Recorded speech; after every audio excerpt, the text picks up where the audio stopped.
Mainit na sinalubong at tinanggap ni Police Colonel Manuel B. Bringas, Provincial Director ng Isabela Police Provincial Office, ang 300 personnel ng Isabela PPO CDM contingent sa Camp Lieutenant Rosauro D. Toda Jr., Baligatan City of Ilagan, Isabela. Ito lamang ika-28 ng Hulyo taong kasalukuyan matapos nilang matagumpay na maisakatuparan ang kanilang deployment para sa ika-5 State of the Nation address ng ating Pangulong Ferdinand Marcos Jr.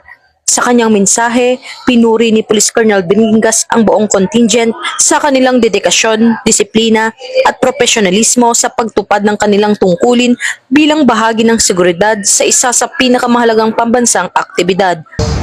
Of the officers and men of the Isabela Police Provincial Office, I'd like to extend each and every one of you yung aming pasasalamat, ang aming congratulations. Kayo ang aming mga modern day heroes ng Isabela PPO.